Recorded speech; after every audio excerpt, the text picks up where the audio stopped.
In his article, The Role of Immigrants in God's Mission, Charles Vannegan makes an interesting observation. He notes that many migrants voluntarily have left their homes seeking better living conditions. Some migrants have been forced to leave because of natural disasters. And many of these migrants have contributed in remarkable ways to the new nations to which they have gone, in terms of, for example, of technology, science, industry, new cultural forms, the arts, education, and agriculture. I happen to be one, and my family, we left home voluntarily. And I'm glad that we did that, because living and working in Canada has offered my family and I opportunities of meeting new people and making a difference in our various areas of profession. Last week in our episode, we met one of those people that we have met in Canada. We met him, he introduced himself, he's back today. Today he'll continue the story from where he left off. Hello viewers, welcome to this episode of Ebenezer. It is refreshing to connect with you every week right here on Preach the Word Network. We are reflecting on the topic of migrant integration and the partnerships made in the process of integration. And with this theme, we are presented with an opportunity to meet yet another person. Some of you already met him last week. We get to listen to his story, and more importantly, we get to witness his Ebenezer Moments. Welcome and thank you for making this network part of your weekly routine. Now, the question at hand, the question that we want to address as we continue with the theme of immigration is, what is successful integration? I'm taking a peek from the experiences of the early heroes of faith, starting with Abraham. We encounter Abraham as an immigrant described in the book of Hebrews 11, verse 10. It reads, "For he was looking forward to the city with foundations, whose architect and builder is God." It would be ideal to find and live in a city described that the architect and builder is God. But we all know that such a place does not exist, at least not on this side of life. We are working out and building cities to live on, but as humans.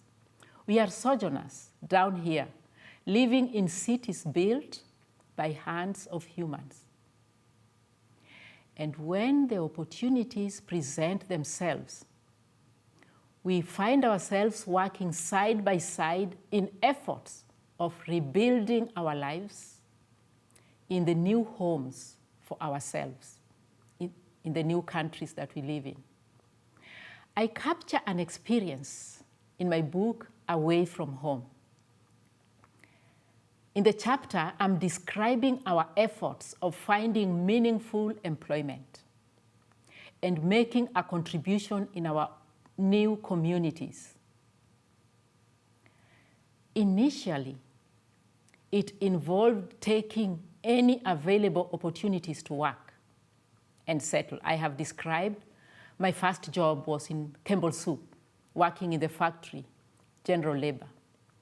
It included working as a general laborer, and it was a blessing for my family, because through that job, we managed to make a living, meet the needs of the family, and raise our family and settle in Canada.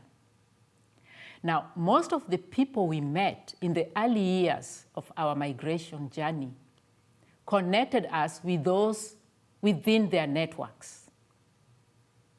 And that way, we made a community of friends, and that community grew.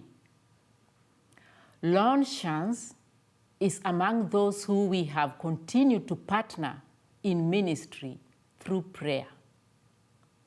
And also through his profession, his vocation. Lorne leads a company that is called WebGeeks. And it is that company that built and hosts my website, florencejuma.com. Lorne will tell us more about his work. He told us about himself. We now know something about Lorne. Today we'll learn something about his work and how he extends his skills and expertise to give back to missions. Refill your cups with your beverage of choice and settle in your favorite spot in the house to join in the conversation. I will see you on the other side of the conversation with Lorne. Ebenezer.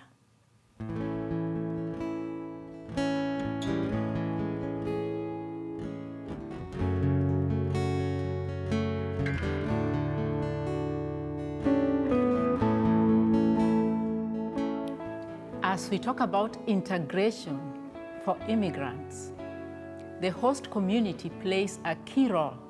You come into a new country, and it's by God's grace that you meet people, individuals and families who have the same vision, and they help in the process of immigrants integrating, giving new families to immigrants. And that's where my friend Lorne comes in, with his profession, with his resources and his skills.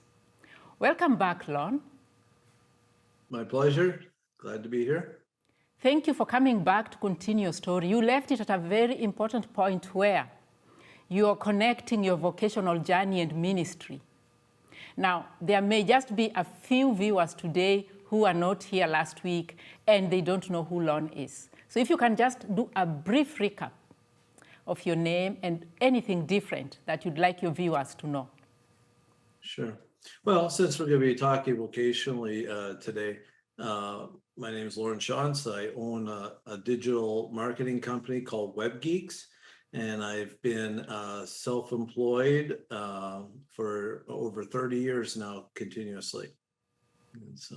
And endeavoring to do that as a Christian businessman and in integrating Christian values into the workplace.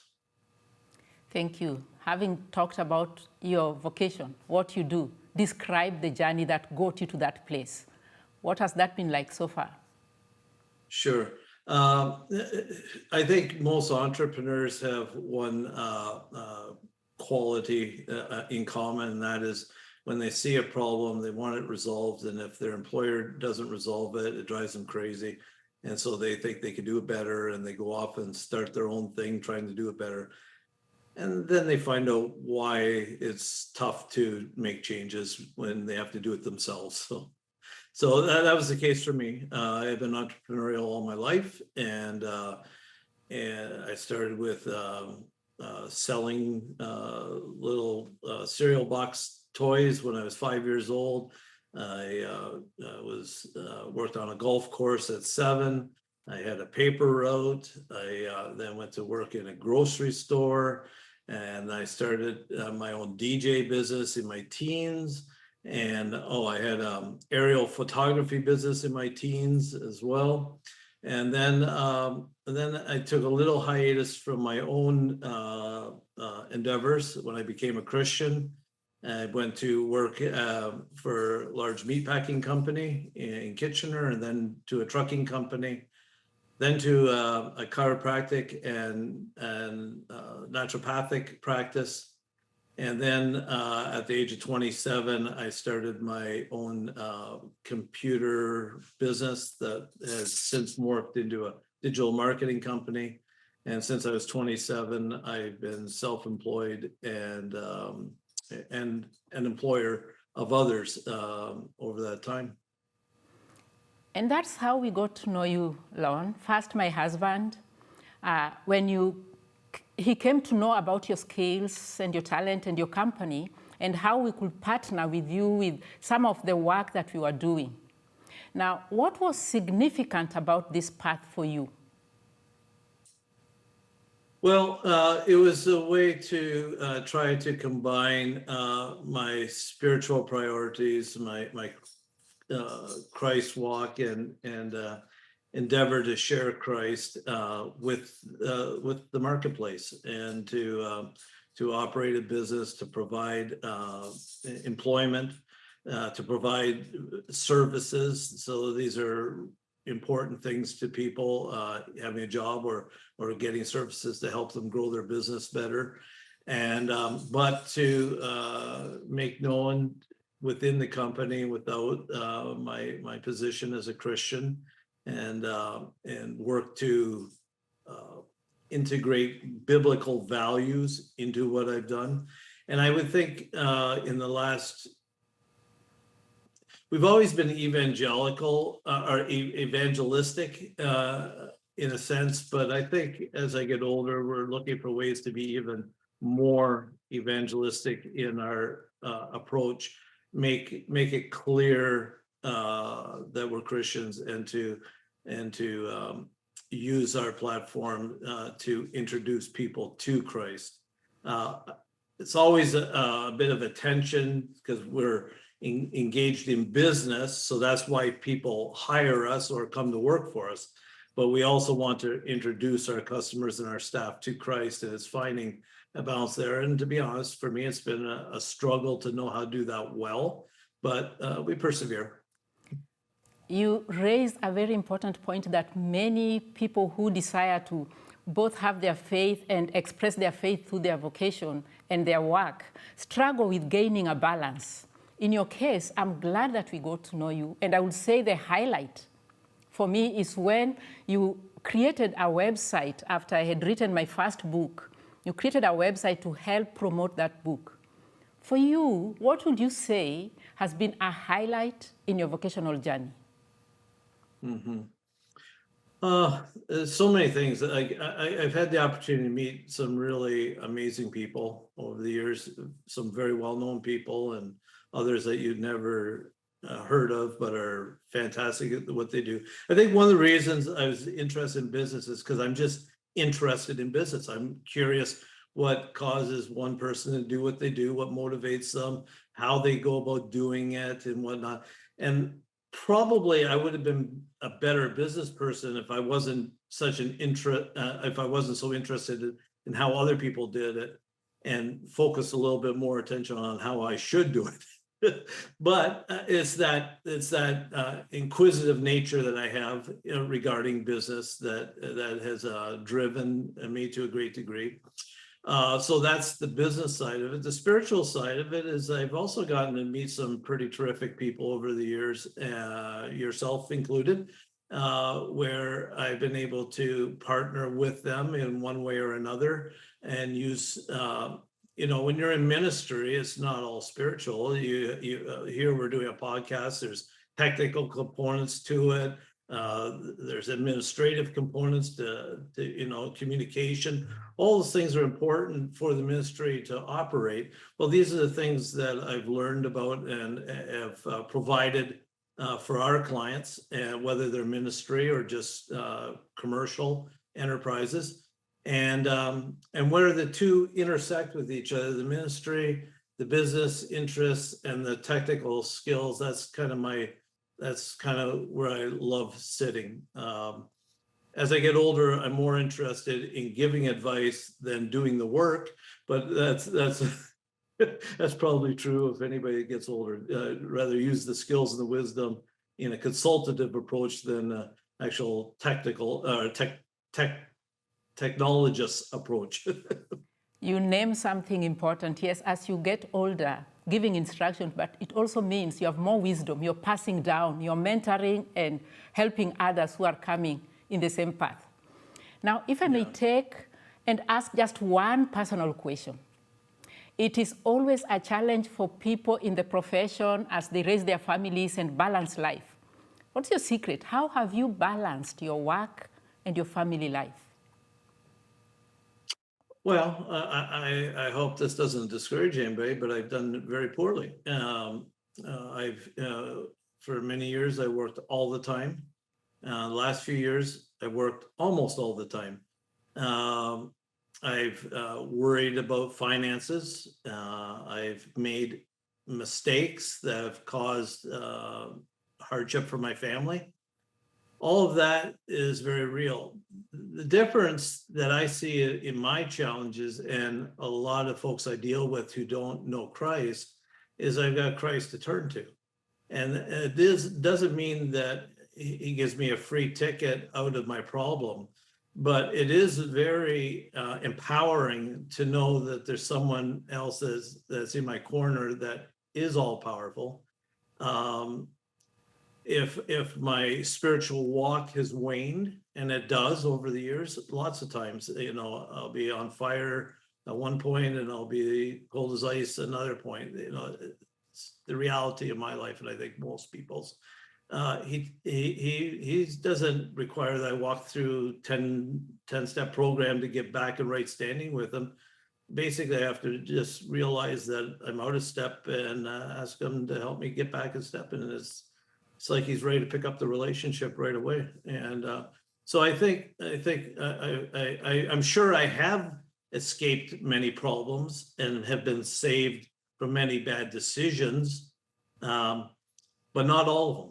And I've had to learn to trust them in those times as well. Thank you. You touch on an important point, and that's the point within the theme of Ebenezer. There are seasons, high seasons and low seasons. There are seasons of defeat and seasons of victory. And all in all, God takes us through those seasons. So thank you for sharing, because we learn through those experiences.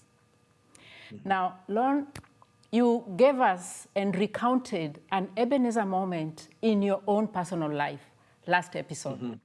If I may ask, an Ebenezer moment in your vocational journey, there may be multiple, but if you're to pick one, which one will that be?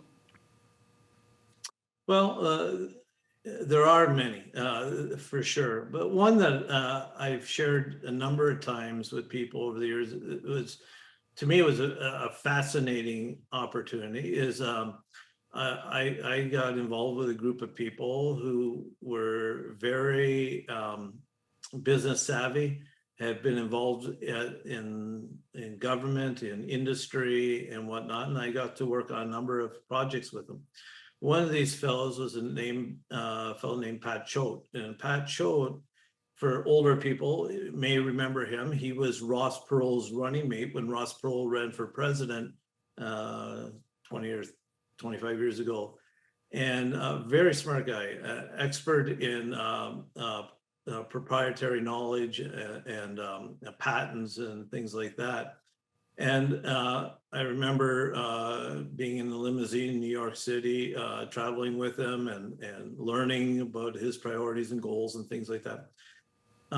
Sometime later, my one son came to me. He probably was about 12, 13, I don't know. And he was doing a project on international business.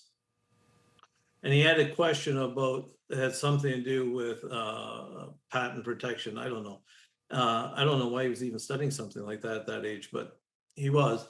And I said, that's a really good question, Matthew. Why don't we talk to Pat Choate, the consummate expert on this area? And I was able to pick up the phone, call him, and then hand the phone over to my teenage son. And he got to get input on this particular area from probably the most knowledgeable person in the world. And it's just amazed me how over the years that a simple person like myself has had an opportunity to interact with some pretty outstanding people in different areas of business and government and that type of thing. And it's interesting how God can open doors for a simple person to operate at high levels of relationship. And maybe a little bit like what he did with Daniel and Joseph, certainly not to the degree that he did with those folks, but again, he took simple people and did some pretty, introduced them to some pretty remarkable people at the same time. Thank you. You sum our session really well today, because our session is about meaningful connections. And those meaningful connections, they make a difference. They stay with us. They change the course of our lives.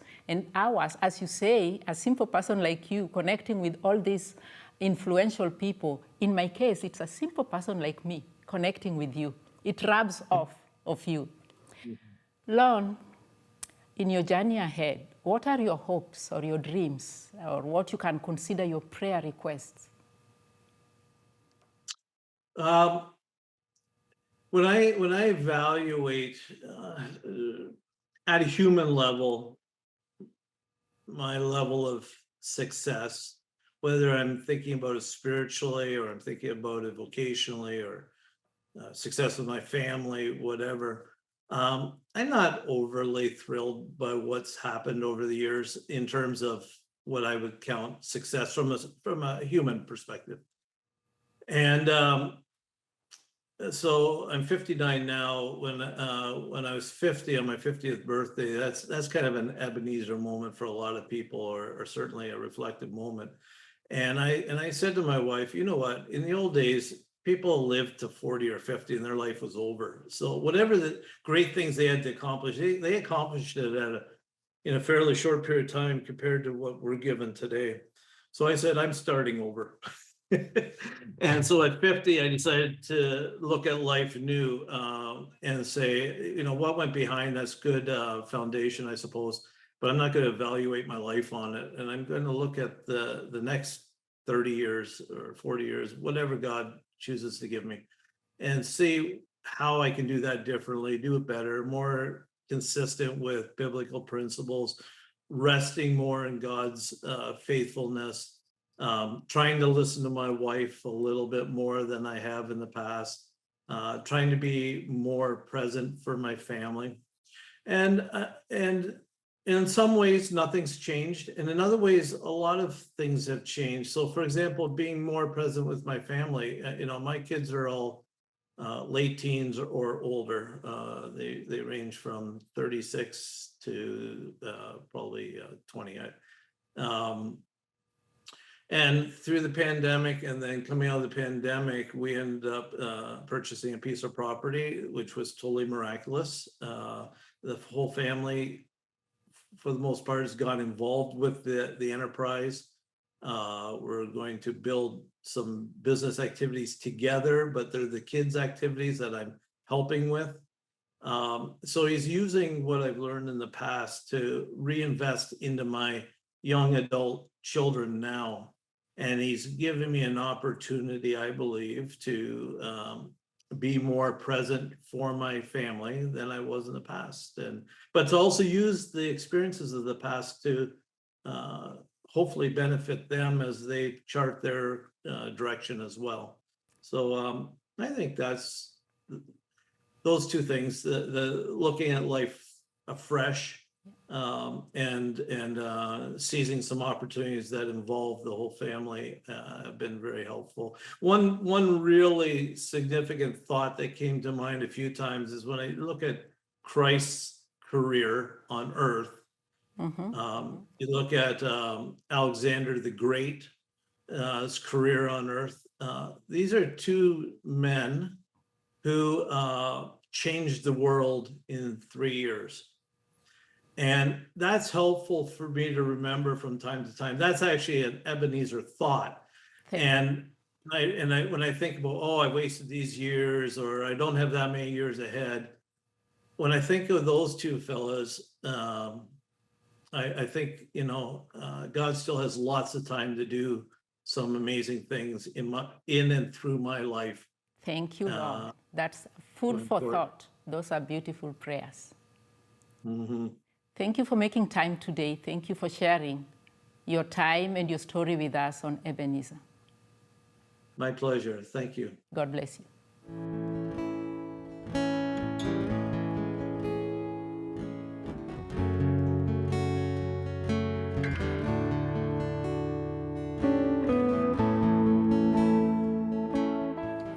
Welcome back. Thank you for sticking around and joining us today for the conversation with Lorne. We've met Lorne. We met him last week and learned something about his faith journey. Today we learned something about his professional journey. I hope that his story has inspired you to either share your own story or consider exploring options of partnership in ministry with newer immigrants or with anyone in your community. Some of the viewers may encounter immigrants in your faith communities, others in your professional contexts. Wherever the context, consider it a unique mission field. Get to know the newcomers in your context and where possible, team up for the works of the ministry. In his missionary journeys, Paul met a couple, migrants living in Corinth. He collaborated with them in his tent-making trade. This story is captured in Acts 18, verse 1-4. We read, "After this, Paul left Athens and went to Corinth. There he met a Jew named Aquila, a native of Pontus, who had recently come from Italy with his wife Priscilla. Because Claudius had ordered all Jews to leave Rome, Paul went to see them, and because he was a tent maker as they were, he stayed and worked with them. Every Sabbath he reasoned in the synagogue, trying to persuade Jews and Greeks." Paul went into this country and encountered Jews who were living as immigrants and were of the same trade with him. That was his tent making. That was his work outside of his mission, his ministry. And he partnered with locals who were immigrants to continue the ministry. I hope that you have opportunities to partner in ministry. And if you're an immigrant like myself, and you have your resources, your skills, look for opportunities to give back to this country or whatever country you are in. On behalf of the Ebenezer team and on behalf of all of us at Preach the Word Network, I wish you all a gentle week. Take some time to share your stories with someone, and while at it, do lay your stones of help. Ebenezer.